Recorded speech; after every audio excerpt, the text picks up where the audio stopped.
बिस्मिल्लाहिर्रहमानिर्रहीम। अस्सलाम वालेकुम नाज़रीन, इरफान हाशमी आपको प्रोग्राम में लंदन से खुशामदीद कहता हूं और इस्लामाबाद से मेरे साथ मौजूद हैं इब्राहिम राय साहब। राय साहब अस्सलाम वालेकुम। वालेकुम अस्सलाम।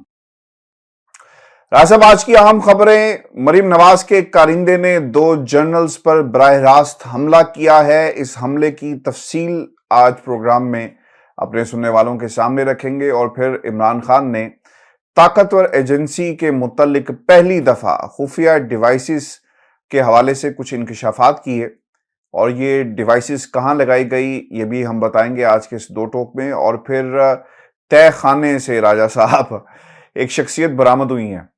ये शख्सियत कौन थी, किसने इन्हें तय खाने में पहले छुपाया और फिर इन्हें बरामद किया गया, और ये ख्वाब बड़े बड़े देखते हैं तो इस बड़ी शख्सियत के बड़े ख्वाबों के साथ इनका बड़ा पोल भी आज 2 टोक में खोलेंगे। लेकिन राय साहब, सबसे पहले खान साहब ने कुछ बातें कही हैं और जिस तरह वक्त गुजर रहा है, लोग इंतजार कर रहे हैं कि कब लॉन्ग मार्च की तारीख का ऐलान किया जाएगा।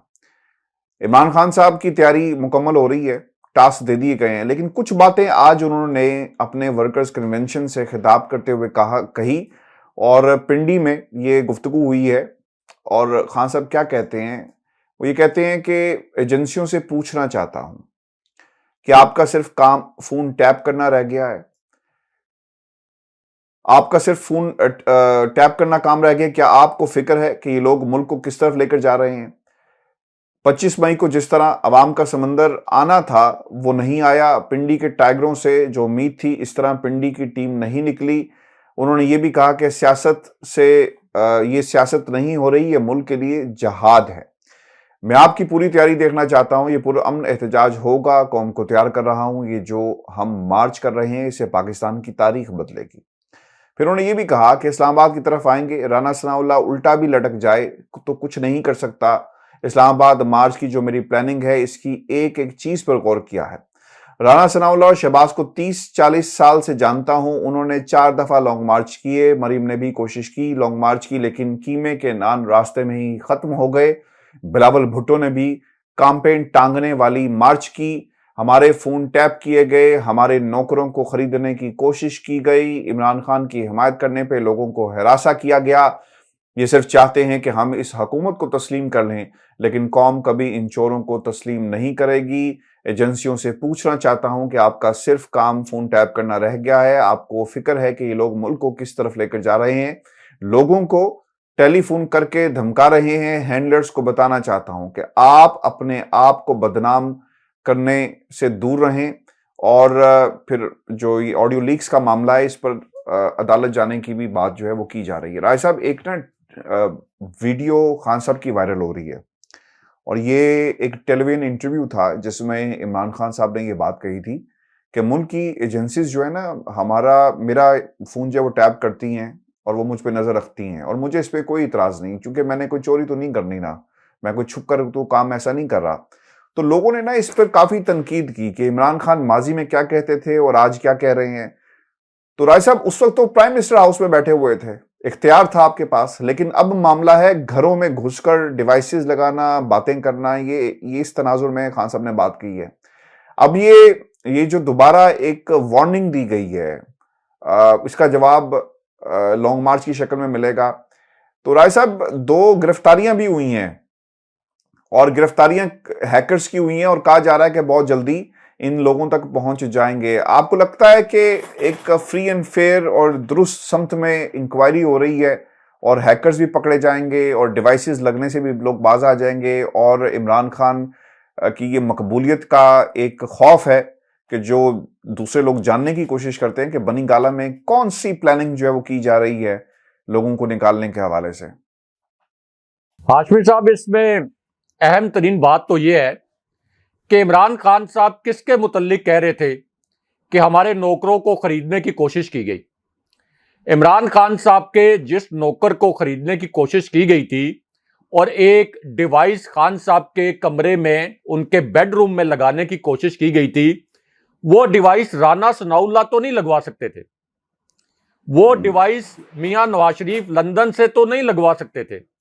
वो मरियम नवाज तो नहीं लगवा सकती थी। तो खान साहब का जो इशारा है वो किसकी जानिब था? खान साहब का इशारा पाकिस्तान की मिलिट्री से जुड़ी हुई जो एजेंसीज हैं उनकी जानिब था जी। खान साहब ने जब ये बात की कि मेरी जो सिक्योर फोन लाइन थी, जब मैं प्राइम मिनिस्टर था, वजीर आजम था, तो मेरी सिक्योर लाइन को बग किया गया, उसकी रिकॉर्डिंग की गई। तो खान साहब किसको कह रहे थे कि ये रिकॉर्डिंग कौन कर सकता है पाकिस्तान के अंदर? शहबाज शरीफ तो ये रिकॉर्डिंग नहीं कर सकते।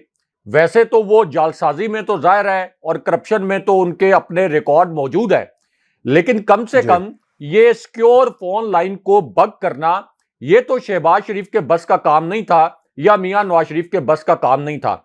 और अगर प्राइम मिनिस्टर हाउस की सिक्योर लाइन बग हो रही थी, अगर उसकी खुफिया रिकॉर्डिंग हो रही थी, तो इसी लाइन पर इमरान खान साहब जब प्राइम मिनिस्टर थे तो कई मर्तबा उनका army chief general Qamar Javed Bajwa से इसी सिक्योर फोन लाइन पर राब्ता हुआ। इसका मतलब यह है कि क्या वो तमाम बातें भी बग हुई होंगी? अगर कोई हैकर कोई और है, अव्वल तो इस बात के कोई शवाहिद नहीं है कि हैकर कोई और है, लेकिन अगर एक लम्हे के लिए ये अज्यूम कर लें कि हैकर कोई और शख्सियत है और ये पकड़े ना, जो है इसका हम कैसे दो पकड़ लिए हैं या सब दो वो जो पकड़े हैं उनके मुतालिक भी बात करते हैं, वो मैं बताता हूं पूरी तफसील। तो अगर एक लम्हे के लिए ये फर्ज कर लें कि ये हैकर जो है वो इनका ताल्लुक कोई रावलपिंडी के शहर से नहीं है, यानी ताकतवर हलकों के शहर से नहीं है, तो इसका मतलब यह है कि जनाब बाजवा की और इमरान खान साहब की बतौर प्राइम मिनिस्टर तमाम गुफ्तगू इस हैकर के जरिए हमारे जो दुश्मन है उन तक चली गई होगी। जो बालाकोट का मिस एडवेंचर था जो इंडिया ने किया, हमारी फौज ने 2 तैयारे मार गिराए, उस वक्त भी हॉटलाइन के ऊपर प्राइम मिनिस्टर इमरान खान को आगाह किया गया था जब ये मिस एडवेंचर किया गया था। तो इसका मतलब यह है कि हमारी वो लाइन हैकर के कब्जे में थी और हैकर ने तो वो तमाम हमारी हसास इंफॉर्मेशन इंडिया तक या पाकिस्तान की होस्टाइल एजेंसीज तक पहुंचा दी होगी अगर हैकर कोई और होता। लेकिन यहां पर एक और नुक्ता ऐसा है कि सारे जो लीक्स हो रहे हैं वो इमरान खान साहब के हो रहे हैं। एक फरमाइशी सा लीक पहले शहबाज शरीफ का हुआ, अगरचे उस पर कोई एक्शन नहीं किया गया, जिसमें मरियम नवाज प्लांट दरामद करवाने की बात कर रही थी अपने दामाद के लिए। लेकिन अगर ये हैकर इतना एफिशिएंट है और ये वाकई हैकर है, तो फिर हमारी फौजी क़यादत की कोई ऑडियो लीक क्यों नहीं हुई, एस्टैब्लिशमेंट की कोई ऑडियो लीक क्यों नहीं हुई? क्योंकि जिस किस्म की secure phone line prime minister house में लगाई जाती है, हमारी एजेंसीज भी पूरी टेक्निकल एक सपोर्ट कहा जाता है कि फराम करती हैं उसको सिक्योर करने के लिए। तो फिर कमोबेश इसी किस्म की लाइन, सिक्योर लाइंस जो हैं वो आर्मी हाउस में होंगी, यानी जहां कोई भी आर्मी चीफ मुकीम होता है, GHQ में भी होंगी। लेकिन वहां की या अपारा में जो ISI का हेडक्वार्टर है, इस हैकर ने, या तो ये हैकर जो है वो हमारी फौजी एस्टैब्लिशमेंट से बड़ा डरता है, तो उधर की ऑडियो लीक्स नहीं हुई, सारी ऑडियो लीक्स हुई हैं सिविलियन साइड की, प्राइम मिनिस्टर हाउस की। अच्छा, अब खान साहब ये कहते हैं, और जाहिर है कि वो प्राइम मिनिस्टर रहे हैं, तो इसका मतलब यह है कि खान साहब का इशारा यह है कि ये कोई हैकर वैकर नहीं है। खान साहब जब ये कहते हैं कि क्या आपका काम सिर्फ फोन टैप करना रह गया है एजेंसियों को मुखातिब करके बाकायदा, इसकी अलामती अहमियत इसलिए भी बहुत ज्यादा है कि खान साहब रावलपिंडी में खिताब कर रहे थे। रावलपिंडी में ही GHQ है, रावलपिंडी ही ताकतवर हलकों का शहर है, वहां पर खिताब कर रहे थे और उन्होंने बगैर लगी लिपटी ये कहा कि क्या हमारी एजेंसियों का काम यह रह गया है कि वो प्राइम मिनिस्टर के फोन टैप करें, प्राइम मिनिस्टर के नौकरों को खरीदें? अगर यह काम रह गया है तो फिर हमारी सरहदों की हिफाजत कौन करेगा? तो इसका मतलब यह है कि इमरान खान साहब जो प्राइम मिनिस्टर रहे हैं, उनके पास अपनी इंफॉर्मेशन के भी बहुत ज्यादा सोर्सेज अब भी होंगे, तो उनको यकीन है कि ये कोई हैकर नहीं है, ये तमाम कॉल्स एस्टैब्लिशमेंट ने ये हैक की हैं या इसकी रिकॉर्डिंग की है। फिर खान साहब ये बात भी करते हैं कि हम JIT बनवाने के लिए सुप्रीम कोर्ट जाएंगे। इसका मतलब यह है कि इमरान खान साहब को पता है कि अगरचे उनकी कॉल रिकॉर्ड की गई, बग की गई, लेकिन कोई ऐसी उनकी कॉल नहीं है जिसके अंदर ऐसी कोई संगीन बात हो जो कि मुल्क की सलामती के खिलाफ हो, जिसमें खान साहब कोई करप्शन का दिफा कर रहे हो या करप्शन का कोई मंसूबा बना रहे हो। इसलिए ये पहली मर्तबा हुआ है।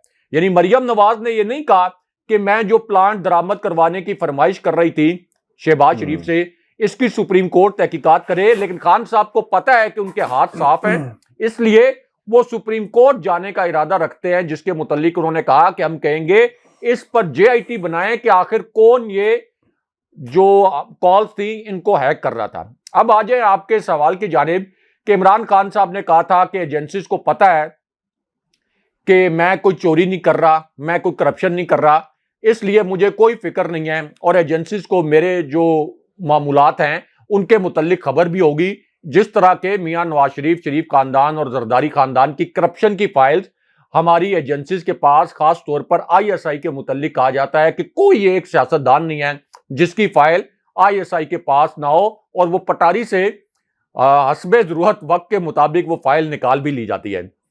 तो अब खान साहब की जो ऑडियो लीक्स हुई हैं, क्या इनमें खान साहब कोई करप्शन का स्कैंडल प्लान कर रहे थे? क्या कोई किकबैक्स प्लान कर रहे थे? क्या किसी बड़े प्रोजेक्ट में खान साहब ये कह रहे थे कि इसमें से 3 अरब का जो कट है वो कोई मुझे दे दे? इस तरह की तो खान साहब की कोई ऑडियो कॉल लीक नहीं हुई, और जो ऑडियो कॉल्स लीक भी हुई उनके भी साथ साथ 8 मुख्तलिफ टुकड़े जोड़कर उनको एडिट कर उनको खास मानी पहनाए गए, लेकिन उस शक्ल में भी जो ऑडियोज लीक की गई, यानी एडिटेड ऑडियोज जो लीक की गई, उनमें से भी कोई एक ऑडियो ऐसी नहीं है जहां इमरान खान साहब ने कोई ऐसी बात की हो जिसमें यह कहा जा सके कि इमरान खान साहब अपनी अखलाकी या माली साख खो चुके हैं। लेकिन उन्होंने तो अपनी सियासी हिकमत अमली पर बात की। जी, जनरल बाजवा जो हैं वो खान साहब को कई दफ़ा खबरदार कर चुके हैं। ये फवाद चौधरी साहब ने बताया था कि प्राइम मिनिस्टर हाउस में बात करना जो है वो महफूज नहीं है। इसका मतलब लोगों को और एजेंसीज को पता था कि यहाँ पर क्या हो रहा है। देखें, प्राइम मिनिस्टर हाउस कहाँ पे है और जीएचक्यू कहाँ पे है और आर्मी हाउस कहाँ पे है। ऐसा तो नहीं है कि प्राइम मिनिस्टर हाउस इस्लामाबाद में है लेकिन जो जीएचक्यू है ये न्यूयॉर्क में, और वहां पे कोई बड़ी लेटेस्ट टेक्नोलॉजी है, को वहां की जो सिक्योर लाइंस है वो बग नहीं हो सकती, सिर्फ प्राइम मिनिस्टर हाउस की जो लाइंस है वो बग हो सकती हैं। इसको आप समझें, हमारे व्यूअर्स भी समझें कि ये कैसे हो गया कि सिर्फ प्राइम मिनिस्टर हाउस की जो सिक्योर लाइन है वो बग हो गई, जो प्राइम मिनिस्टर के घर की सिक्योर लाइन थी वो बग हो गई, लेकिन बाकी हसास इदारों की जो लाइंस हैं वो बग नहीं हुई। तो ये बड़ा इंपॉर्टेंट फैक्टर है।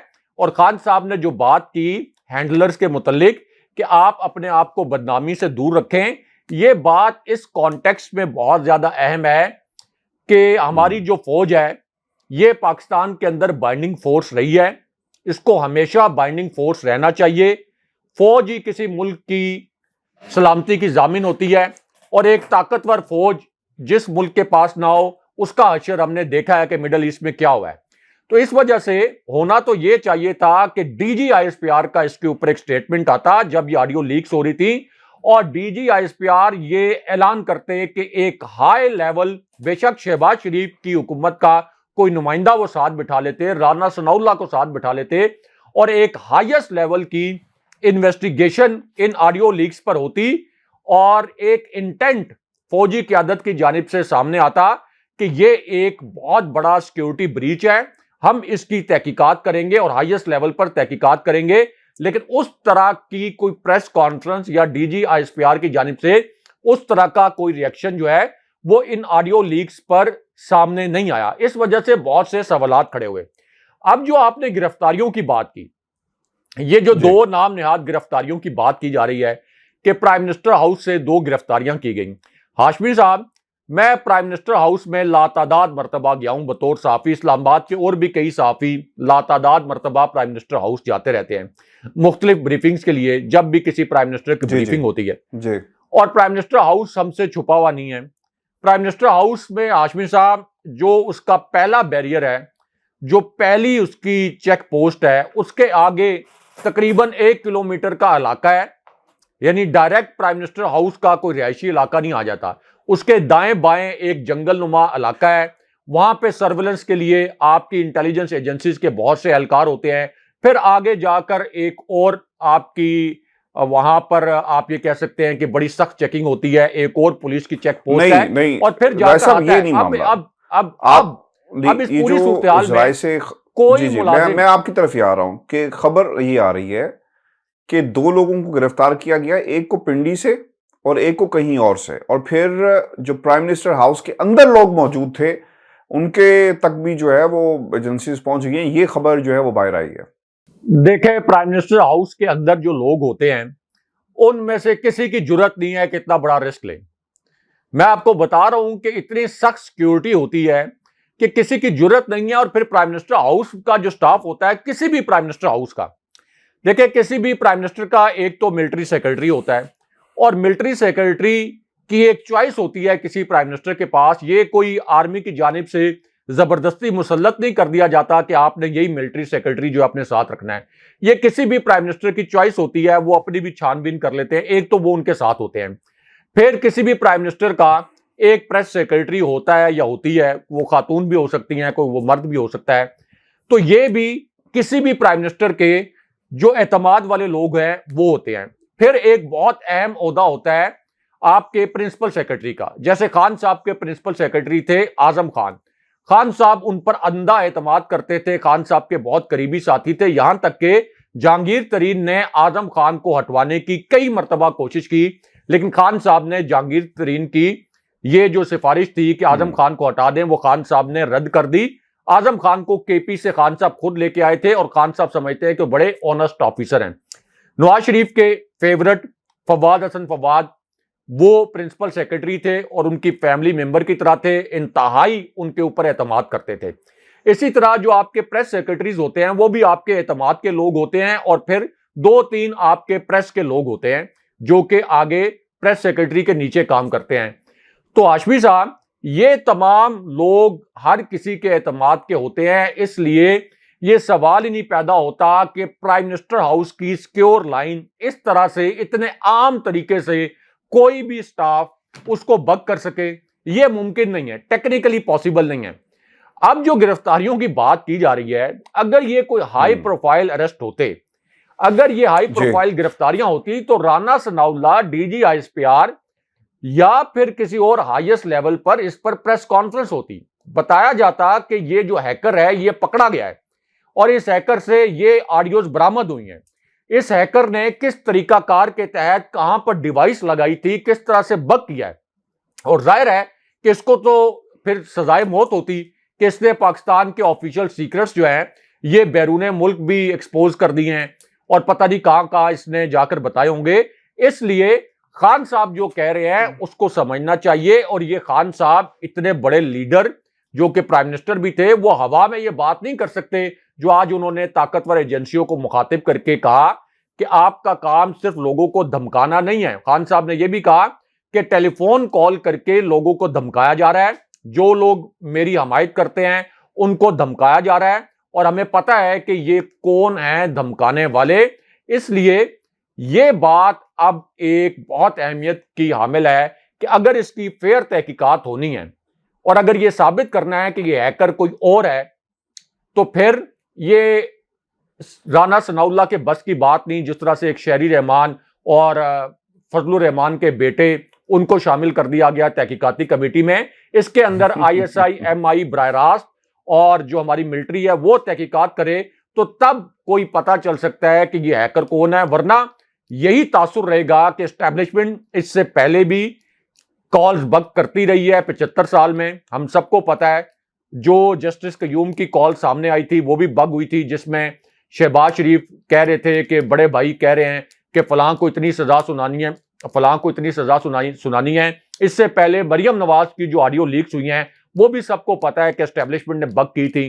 तो ये तो एक ओपन सीक्रेट है कि 75 साल से एस्टैब्लिशमेंट जो सियासतदानों की कॉल्स हैं वो बग करती रही हैं और उनका अपना एक आर्गूमेंट है। वो ये कहते हैं कि अगर हम सियासतदानों पर नजर ना रखें तो ये मुल्क बेचकर खा जाएंगे। ये उनका अपना एक आर्गूमेंट है, सही है या गलत, लेकिन उनका आर्गूमेंट ये है। लेकिन इसकी तहकीकात अब जो हाईएस्ट लेवल है उस लेवल पर होनी चाहिए। अच्छा साहब, जब भी पाकिस्तान मुस्लिम लीग ने कोई बयान दिलवाना हो या किसी को पैगाम देना हो ना, तो जावेद लतीफ साहब को वो आगे कर देते हैं। अब जावेद लतीफ साहब ने कुछ बातें कही हैं। वो ये कहते हैं कि नवाज शरीफ को अपने सवालात के जवाबात मिलने चाहिए। अब ये किन सवालात की तरफ इशारा कर रहे हैं, उस इंटरव्यू का हवाला दिया जो नवाज शरीफ ने 2 रोज पहले यहां पर बरतानिया में दिया। वो ये कहते हैं कि नवाज शरीफ को जवाब क्यों नहीं मिलता, आज इनसे ज्यादतियों और नाइंसाफियों का इतराफ किया जा रहा है, तो हम भी उन्हें बड़ा कह रहे हैं। अच्छा, इमरान खान का चेहरा कोई देखने को तैयार नहीं होगा। इमरान को वार्निंग है, पाकिस्तान की सलामती से खेलना बंद कर दे। इसको ऐसे बंदे का पुत्र बनाएंगे कि दोबारा कोई वफाक पर चढ़ाई का ना सोच सके। अच्छा अब पता नहीं ये बंदे के पुत्र बनेंगे या कौन बंदे का पुत्र बनेगा। 2 अगस्त से नवाज शरीफ आया तो धरना दिलवाकर साजिश किसने की? सवाल यह है कि नवाज शरीफ के खिलाफ कौन साजिश करता रहा?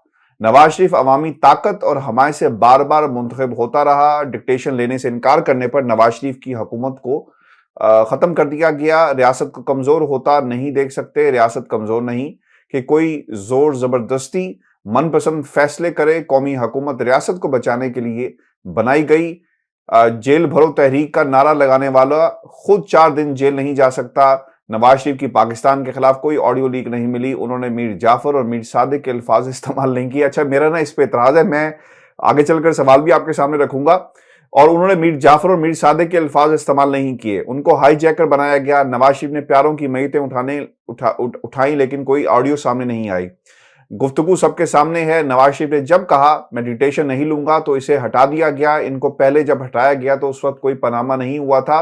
नवाज शरीफ की क़यादत में फलते फूलते पाकिस्तान की खुशहाली के खिलाफ साजिश की गई।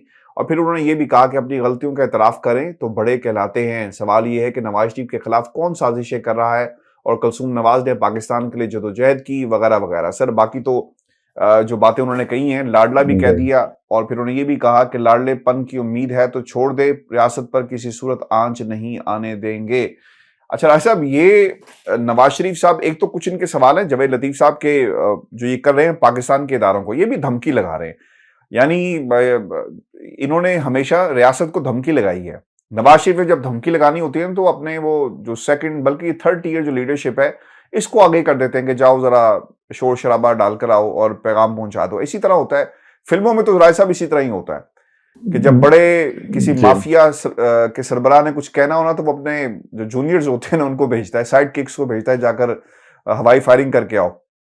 इसी तरह का कुछ हुआ, धमकी दी गई है पाकिस्तान के इदारों को। दूसरा सबसे बड़ा सवाल कि नवाज शरीफ की कोई ऑडियो नहीं आई। राज साहब, ऑडियो आने की कोई नौबत या कोई जरूरत है जब नवाज शरीफ सरेआम पाकिस्तान के इदारों को बुरा कहते हैं, नाम लेकर जर्नल्स का नाम लेकर पाकिस्तान के इदारों पर तनकीद करते हैं, तो फिर क्या पीछे रह गया? देखें हाशमी साहब, इसके अंदर जो असल खबर है वो शायद मीडिया ने डाउन प्ले की है और मीडिया ने चलाई नहीं। जावेद लतीफ ने कहा कि 15 अक्टूबर तक 5 दिन की डेडलाइन दी जनरल बाजवा को, army chief general Qamar Javed Bajwa को और पूरी फौजी क्यादत को कि 15 अक्टूबर तक यानी 5 दिन के अंदर अगर हमारी से मुराद है कि मियां नवाज शरीफ की और मरियम नवाज की बात ना मानी तो हमारी जुबानें खुल जाएंगी। ये क्या कह रहे हैं कि 5 दिन के अंदर अगर हमारी बात नहीं मानेगी एस्टैब्लिशमेंट, जनरल बाजवा और फौजी क्यादत, तो हमारी जुबानें खुल जाएंगी। हम ये बताएंगे कि किस तरह से हमें जबरदस्ती हुकूमत में लाया गया था और किस तरह से हमें कहा गया कि आपने हुकूमत में रहना है। अच्छा, बात कौन सी नहीं मानी, ये बड़ा इंपॉर्टेंट फैक्टर है।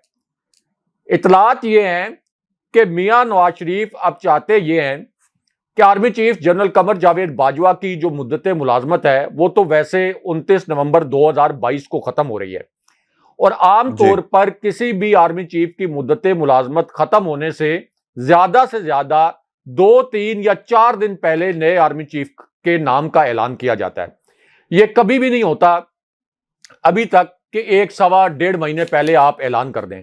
लेकिन नवाज शरीफ अब यह चाहते हैं कि हम 15 अक्टूबर तक नए आर्मी चीफ के नाम का ऐलान कर दें और army chief general Qamar Javed Bajwa को इसके ऊपर कोई एतराज ना हो, या हम जो नाम दे रहे हैं उसके ऊपर army chief general Qamar Javed Bajwa मुकम्मल तौर पर रजामंद हो।